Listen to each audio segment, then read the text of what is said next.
오늘은 어떻게 딱 공교롭게 저희가 이제 지난주 부활주일을 지나고 새롭게 말씀 안에서 12번의 시리즈로 함께 은혜를 나누려고 합니다.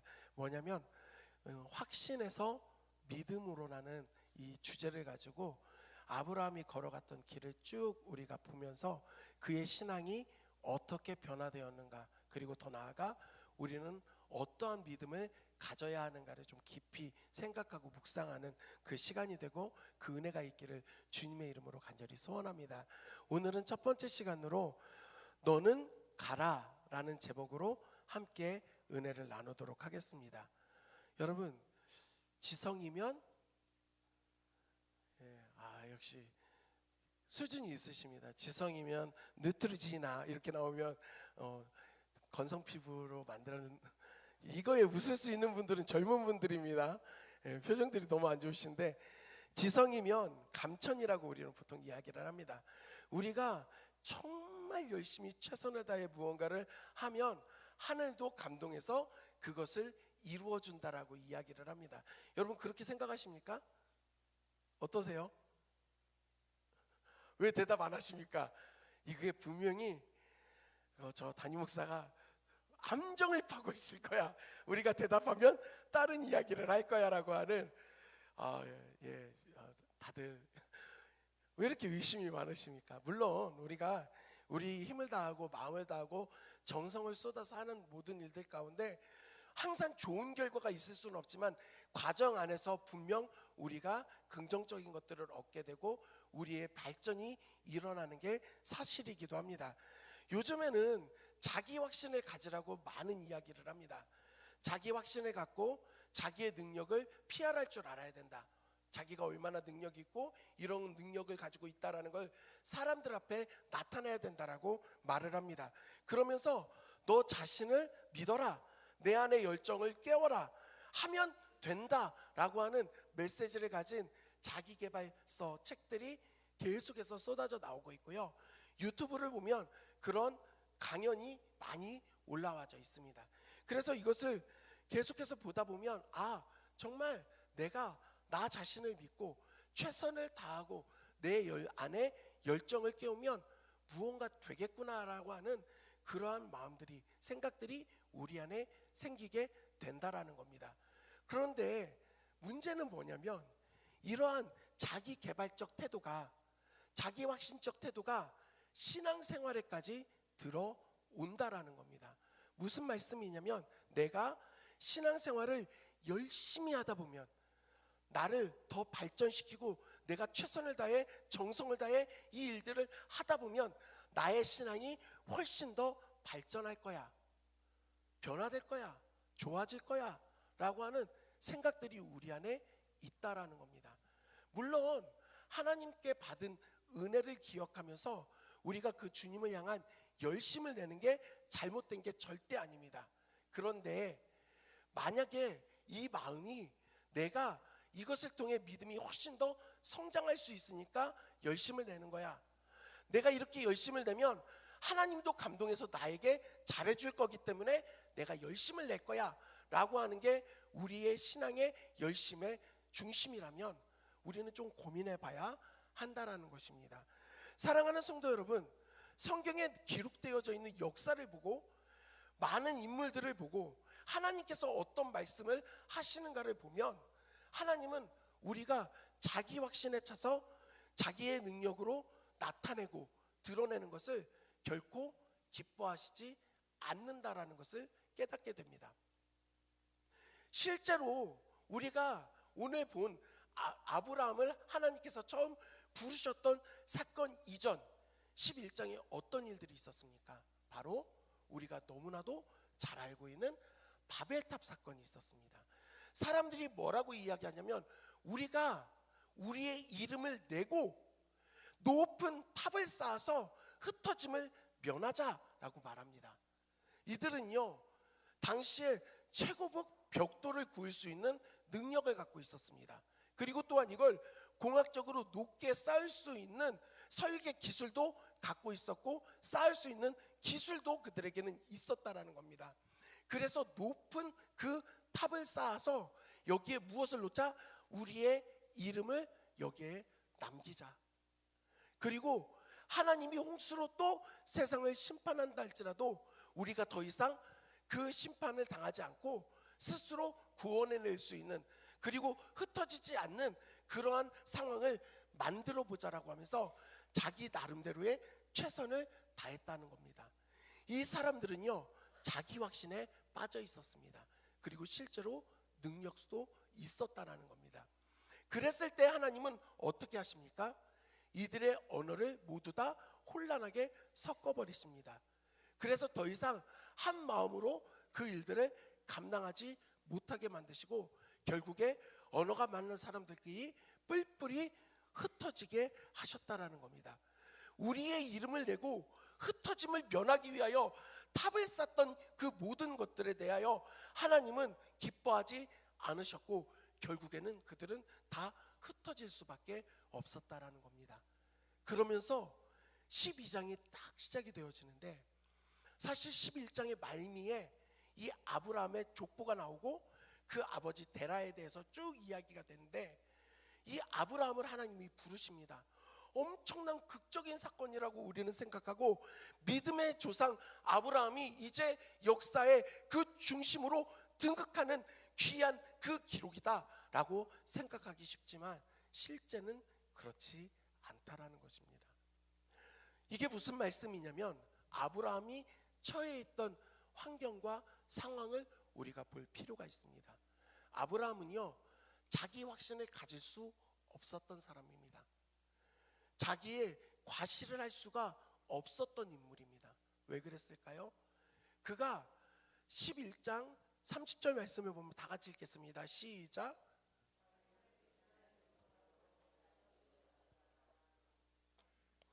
자식이 없었습니다. 그런데 중요한 게 뭐냐면 임신하지 못함으로, 요즘에 딩크족이라고 아시죠? 아이를 낳지 않고 부부가 그냥 우리의 삶을 즐겁게 즐기면서 살겠노라고 하면서 선택적으로 자녀를 안 낳는 젊은이들이 많이 있습니다. 이건 어디까지나 선택적입니다. 그런데 난임인 친구들도 있습니다. 낳고 싶은데도 불구하고 여러 가지 상황의 어려움으로 인하여 실제적으로 낳고 싶은 마음은 있지만 환경이 따라주지 않아서 잘 되어지지 않는 그러한 친구들을 보면 참 슬퍼하고 고통스러워하는 모습을 봅니다. 지금 사라와 아브라함도 마찬가지였습니다. 낳지 않고 싶은 게 아니라 낳을 수가 없었던 겁니다. 그래서 자녀가 없었습니다. 여러분, 고대 근동에서는요, 그리고 실제 과거 역사를 보면 자녀가 없다라는 것은요, 그 집안의 씨가 말라버리는 큰 저주였습니다. 그래서 실제로요, 하나님께 저주를 받았다라고 평가를 했었습니다. 아브라함은 자녀가 없으니 자랑할 게 없습니다. 그 어떤 것도 나타낼 수가 없습니다. 이러한 상황 가운데 있었던 그 아브라함, 그리고 이미 그의 나이가 많았습니다.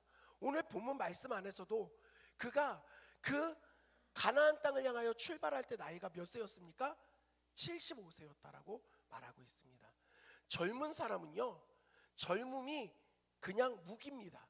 여러분 인정하십니까? 젊은이들이 그걸 잘 몰라요.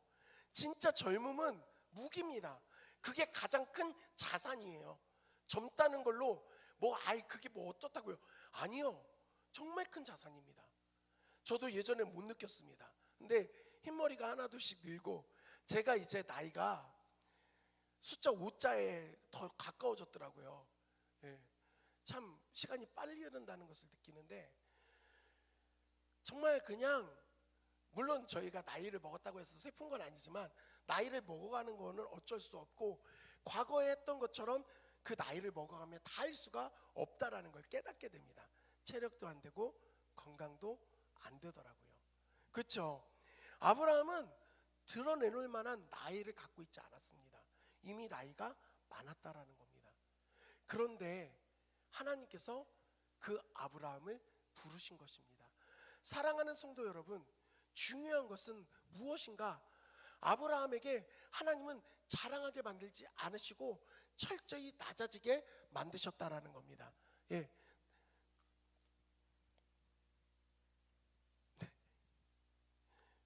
처음이다 보니까 환경이 잘 안 맞아서 그런 것들이 있습니다. 그런데 우리가 좀 생각해야 될 게 뭐냐면, 보십시오.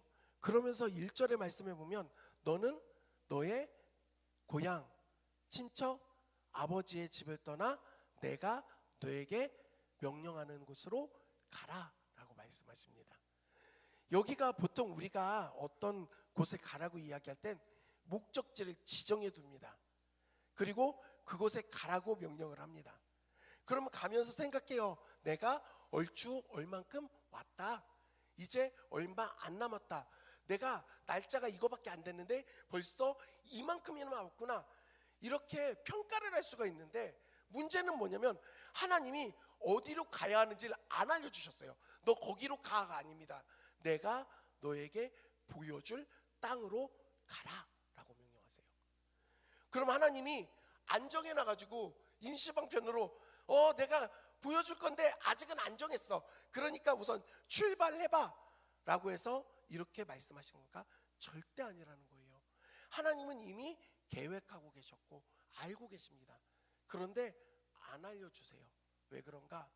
스스로 자기가 걸어가는 그 여정과 길에 대하여 평가하지 못하도록 철저히 막으셨다라는 겁니다. 더 나아가 1절 말씀 안에서 우리가 너무나도 잘 아는 고향 땅, 그리고 고향과 친척과 아버지의 집을 떠나라고 명령을 하십니다. 여러분, 지금도 우리가 독립을 한다는 게 쉬운 문제가 아닙니다. 쉽지가 않습니다. 나 독립할 거야 라고 이야기하는 어린 아이들을 볼 때가 있습니다. 근데 이게 무슨 생각을 안 하냐면, 독립을 하려면 내가 새로운 곳을 정해야 되고요, 그곳에 정착할 수 있는 비용이 필요하고요, 환경적으로 거기에서 일할 수 있는 직장도 얻어야 되고요, 실제적으로 많은 것들이 준비가 돼야 되고, 이 모든 것들이 쉽지가 않다라는 겁니다. 그런데 아브라함이 살던 그때는요, 훨씬 더 그 가치가 컸습니다. 왜냐하면 고향 땅을 떠난다라는 것, 그리고 친척들을 떠난다라는 것은요, 어디로 가야 할지도 모르는 상황에서는 안전이 확보되지가 않습니다. 아브라함 당시에는 치안이 지금처럼 잘 되어져 있지 않았습니다. 가는 길에 언제 강도를 만나도 이상하지가 않습니다. 그리고 우리가 말씀을 보면 아시겠지만, 아브라함이 후에 롯을 구출하러 갈 때에도 자기 집에 길러지고 훈련되어졌던 사병을 보내서 그 롯을 구출했던 역사를 압니다. 세력을 얻는다라는 것이 이 당시에는 매우 중요한데, 자신들의 가족 안에서 친척들이 서로 군사를 모으고 이런 사람들을 훈련시키면 훨씬 더 강한 권력을 갖고 힘을 가질 수 있었기 때문에 스스로를 지켜내는데 훨씬 더 이익이 많았다는 겁니다. 그런데 하나님이 그걸 끊어버립니다. 그거 다 버리고 가라. 왜 하나님은 이토록 모든 것들을 다 막으시고 끊어버리시게 하는가? 우리로 하여금 자랑하지 말라고. 아브라함은 더 이상 어떤 것도 자기 확신적으로 말할 수도 없었고 자랑할 게 없는 사람이었습니다. 그러니까요, 아브라함이 할 수 있는 건 무엇밖에 없어요? 하나님께 의지하고 하나님께 매달리는 것밖에는 없었다라는 겁니다. 사랑하는 성도 여러분, 하나님은요, 당신의 백성들을 향하여 말씀하십니다. 나에게 붙으라고, 나를 의지하라고, 나를 신뢰하고 믿음으로 나를 붙잡으라고 말씀하시는 겁니다. 이스라엘 백성들이 광야 생활을 할 때에도 하나님은 그 구름 기둥과 불 기둥을 통해 가야 할 길을 앞서 행해 가주세요. 그럼 이스라엘 백성들은 그걸 따라가는 겁니다. 먹을 게 뭐가 있습니까? 만나와 메추라기가 없으면 먹을 게 없었습니다. 하나님께서 반석에서 물을 내시고 그 물들을 허락하시지 않으면 마실 물조차도 없었다는 겁니다. 왜 하나님은 이토록 불편하게 이스라엘 백성들에게 그날 먹을 걸 그날 주시고 그날 걸어갈 거 그날만 보여주셨던 걸까? 이유가 있습니다. 훈련시키신 겁니다. 어떻게요? 철저히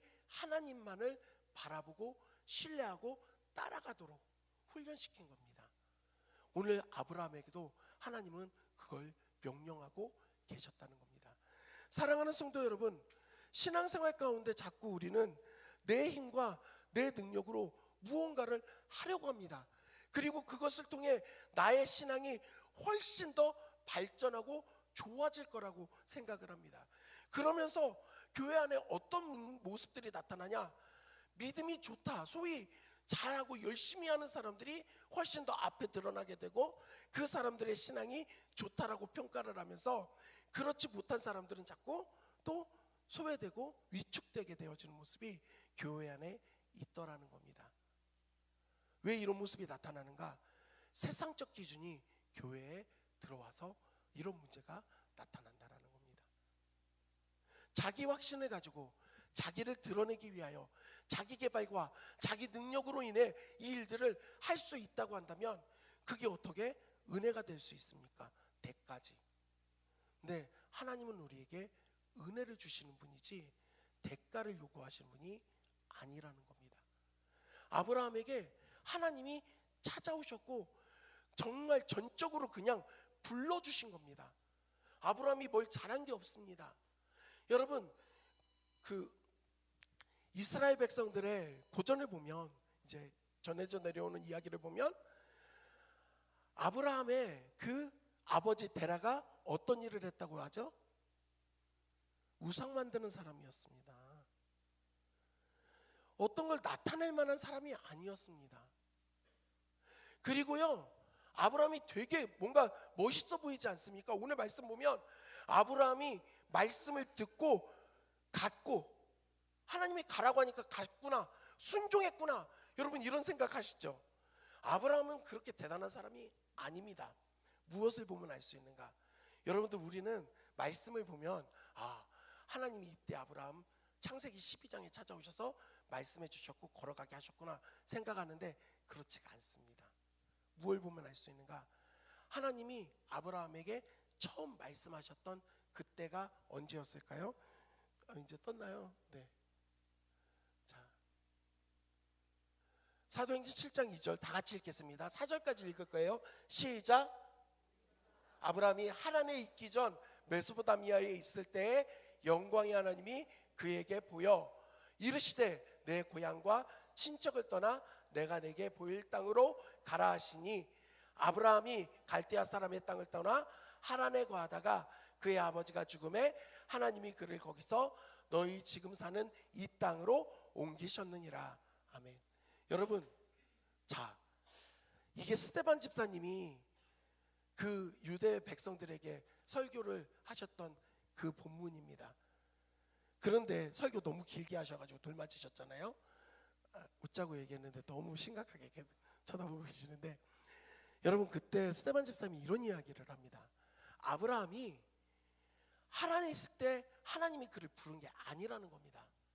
메소포타미아에 있을 때, 갈대아 우르 지역에 있을 때 이미 하나님이 그를 부르셨어요. 그래서 실제로요, 11장 30절 이후의 말씀을 쭉 보면 그 아버지 데라가 아브라함과 그 가족들을 이끌고 가나안 땅으로 점점 가는 겁니다. 그런데 가다가 3분의 2 지점쯤 되는 하란 땅에 정착을 하고 거기에 눌러 앉은 겁니다. 여러분, 데라라고 하는 그 아브라함의 아버지의 이름의 뜻을 보면 지체하다, 멈추다, 정류장, 이런 뜻을 갖고 있습니다. 데라가 거기서 멈춰버렸어요. 아브라함도 멈춘 겁니다. 왜냐? 모든 걸 끊어내기가 부담스럽거든요. 아브라함은요, 전적 순종을 하지 못했습니다. 그러다가 데라가 거기서 죽고 나서 이제 비빌 언덕이 하나 사라지게 되니까 하나님이 아브라함에게 강권적으로 다시 말씀한 거예요. 잊어버리지 마. 너는 고향과 친척과 아버지의 집을 떠나서 내가 너에게 보여줄 땅으로 가야 해 라고 말씀한 겁니다. 그러니까 지체하고 머물고 있다가 아브라함이 또 가는 겁니다. 믿음이 완성됐던 게 아닙니다. 연약함이 자리하고 있었어요. 그리고 여러분, 신기한 게 있습니다. 아브라함이 가는데 유독 누구를 데리고 갑니까? 조카 롯을 데리고 가요. 룻은 아닙니다. 보아스 마누라예요. 룻 말고 롯을 데리고 가잖아요. 왜 데리고 갔을까요? 적적하니까 가는 길에 이야기라도 좀 나눌까? 아브라함이 자녀가 없었잖아요. 그러니까 확률상 자기가 양자로 드리는 게 가족 아닌 사람보다는 피가 섞인 가족을 세우는 게 훨씬 더 낫거든요. 플랜 B가 그에겐 자리하고 있었습니다. 롯을 데리고 가는 건 그가 고아였기 때문에, 아버지가 죽었기 때문에 데리고 간 게 아닙니다. 아브라함이 가나안 땅으로 갈 때 그 롯의 나이가 어리지 않았습니다. 그리고 실제로 역사를 보면은요, 말씀 안에서 이 이후에 롯과의 관계가 계속해서 아브라함에게 정말 여러 문제를 만드는 것을 우리가 보게 됩니다. 왜 그랬는가? 아브라함 마음 가운데는 하나님을 향한 그 전적인 신뢰보다는 자기가 나름대로 계산하는 플랜 B가 자리하고 있었다는 겁니다. 하나님은 아브라함에게 내가 너로 큰 자손을 이루게 하겠다, 많은 민족을 세우게 하겠다라고 약속을 하시는데도 이걸 전적으로 믿을 수가 없는 거예요. 그래서 나름대로 자기 안에 계산기를 두드리는 게 아브라함에게 있었다라는 것입니다.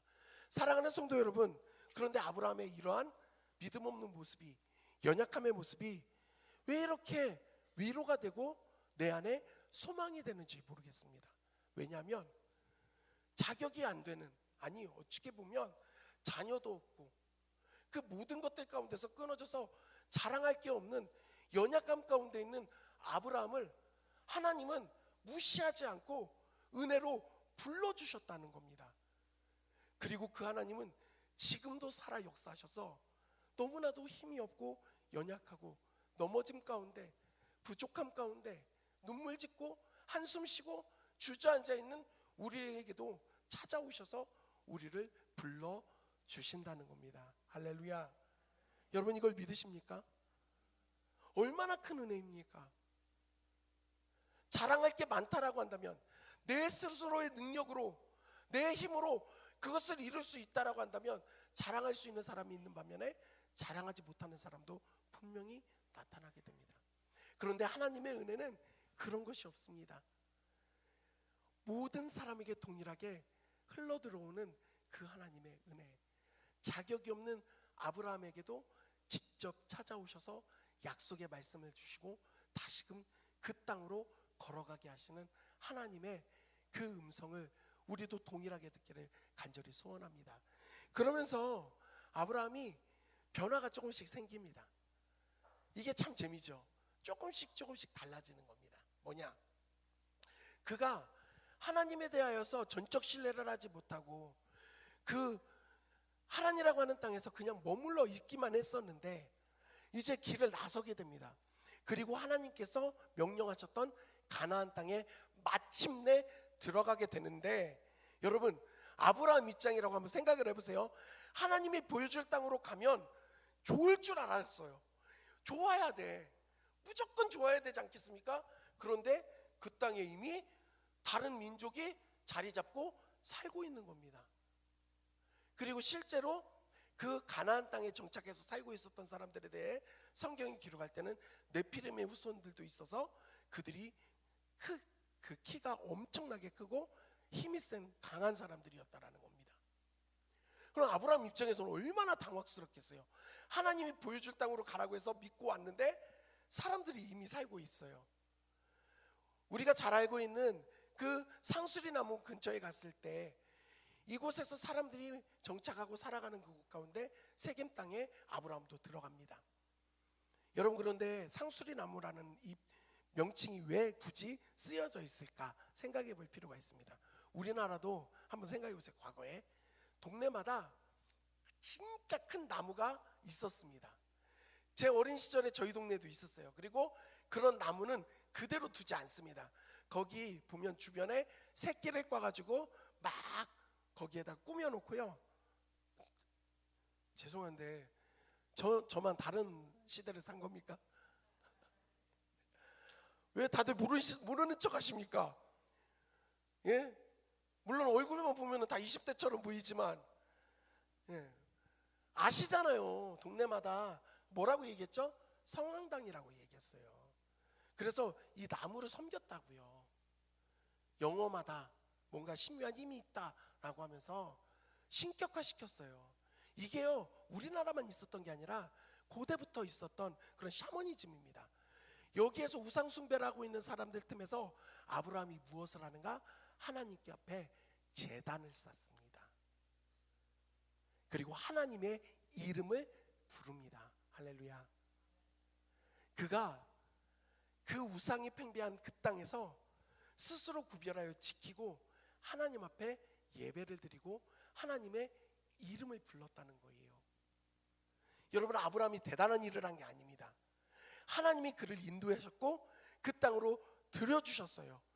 그래서 그 하나님의 은혜를 기억하면서 하나님의 이름을 부르고 예배를 드리는 삶으로 바뀌었다라는 겁니다.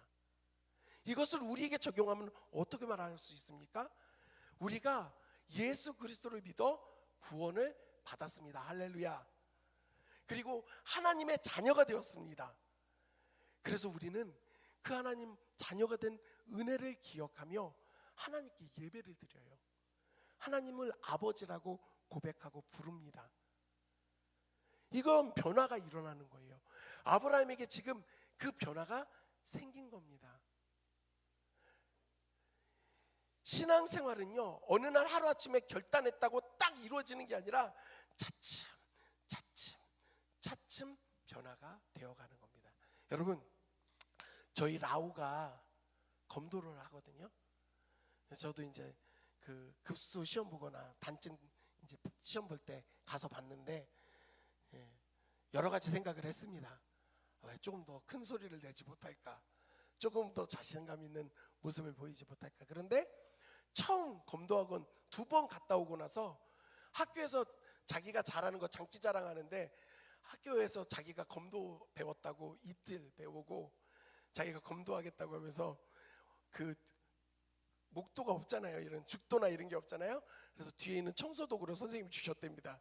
그러면서 마리 하면서 이런 걸 했다는데 그때 그 모습을 전 아직도 기억하거든요. 그런데 그때 생각하고 지금 보면 2년에 걸쳐서 아이가 엄청 발전을 했어요. 그러면서 성장하는구나. 그래서 아빠인 제가 그거 보면서 너무 기쁜 거예요. 잘해서 기쁜 게 아니라 조금씩 변화되어지고 성장하는 모습을 보면서 참 못하고 기쁨이 제 안에 있더라고요. 그러면서 제가 무엇을 깨닫냐면 하나님이 나를 보실 때, 우리를 보실 때 그렇구나. 완성돼서 딱 잘하니까 내가 너 사랑해 게 아니라 여전히 부족하고 연약하고 힘이 없고 넘어질 때도 있고 죄를 짓기도 하지만 조금씩 우리가 달라지고 변화되어지고 자라나는 모습을 보면서 우리 하나님이 기뻐하신다라는 겁니다. 할렐루야. 여러분, 이걸 믿으십니까? 이러한 변화가 필요합니다. 그런데 애석하게도 우리의 이러한 신앙의 변화들이 기복이 있어요. 왔다 갔다 롤러코스터를 타듯이 이렇게 있습니다. 아브라함이 이제 하나님 앞에 제단을 쌓고 하나님의 이름을 부르니까 우와, 됐구나. 아브라함이 믿음의 사람으로 이제 변화됐구나. 그러면 좋은데 말씀은 그렇게 기록하지 않고 있습니다. 여러분, 우리 9절 말씀을 다 같이 함께 읽겠습니다. 9절 다 같이 읽겠습니다. 시작. 점점 남방으로 옮겨 갔더라. 분명 하나님께서 보여주셨던, 명령하셨던 가나안 땅에 도착했는데, 그래서 심지어 베델과 아이가 있는 그 갈림길에 서서 그가 제단을 또 쌓았는데, 여기서 멈추는 게 아니라 아브라함이 어떻게 합니까? 점점 남방으로 옮겨가는 거예요. 하나님이 명령하셨던 땅이 아니거든요. 왜 그랬을까요? 이 땅이 네게브라고 하는 그 사막지대거든요. 첫 번째는 두려움. 그 가나안 땅에 이미 살고 있는 사람들에게 대한 두려운 마음이 왜 없었겠습니까? 지금처럼 치안이 발달하고 사람의 생명에 대해서 존중하던 시대가 아니었습니다.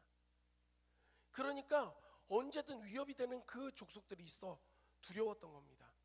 또 눈을 들어서 보니까 남쪽 지역에 갈수록 비옥해지는 게 보여요. 여러분, 이게 이스라엘의 지도를 보면 아는데요, 남방으로 점점 이렇게 내려가다 보면 어느 나라를 만나게 될까요? 우리가 잘 알고 있는 이집트가 있습니다. 이집트 하면 뭐가 생각나세요? 나일강. 여러분, 이 강은 매우 중요합니다. 실제로요, 이집트는요 농경 문화에 최적화된 지역이었습니다. 살기가 너무 좋은 땅이에요. 그러니까 두려움도 있고 또 좋아 보이는 것들이 있다 보니까 점점 자꾸 그 길로 가게 되더라는 겁니다. 아브라함의 이 모습 속에서 우리의 신앙의 모습, 우리의 실제 삶의 모습을 보게 됩니다. 사랑하는 성도 여러분, 신앙의 모습이 항상 상승곡선을 타면서 오르기만 하면 참 좋겠는데 그러지가 않더라는 겁니다. 올라가기도 하지만 내려가기도 하고 또 올라가기도 하지만 내려가기도 하더라는 겁니다. 그럼 우리는요 절망해요. 야, 나는 또 이 정도밖에 안 되는구나. 난 이렇게 연약하구나. 제가 찾아와서 저에게 상담을 했던 청년들이 이런 고민들을 가지고 이야기할 때 항상 한 번도 빼놓지 않고 얘기했던 게 있습니다. 우리의 신앙생활 가운데, 인생 가운데 오르막길과 내리막길이 항상 있더라. 그럼 우리는 거기에만 너무 매몰되는데 그렇게 생각하지 말고, 그렇게 오르막길도 있고 내리막길도 있지만 이것 자체를 상향곡선을 타게 만들면 어느 순간 되면 우리도 모르는 새에 우리가 훨씬 더 나아져 있더라. 사랑하는 성도 여러분, 우리의 인생 가운데 넘어질 때도 있고 부족할 때도 있고 우리도 역시 난방으로 점점 옮겨갈 때가 있다라는 겁니다. 그럴 때 중요한 건 뭐냐? 그 내리막의 길을 그냥 내버려 두는 게 아니라 깨달아야 됩니다. 아, 내가 지금 이 길은 하나님이 가라고 한 길이 아닌데, 하나님의 뜻이 아닌데, 이렇게 가면 안 되는데, 이것을 깨닫고 멈출 줄 알아야 합니다. 그리고 더 나아가 거기에서 하나님께 물어야 합니다.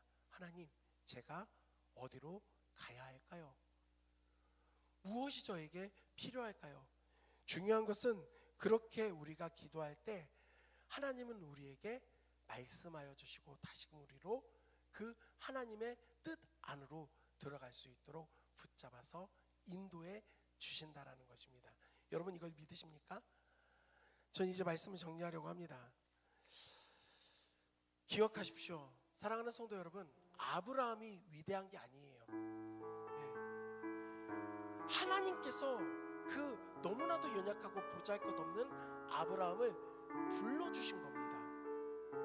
그래서 그의 인생이 변화되었어요. 그래서 그가 완전히 달라진 겁니다. 아브라함이 중심이 아니라 하나님이 중심인 겁니다. 왜 확신이 아니냐고요? 확신은 내가 갖는 거거든요. 근데 여러분, 우리는요 확신조차도 가질 수 없는 사람들이에요.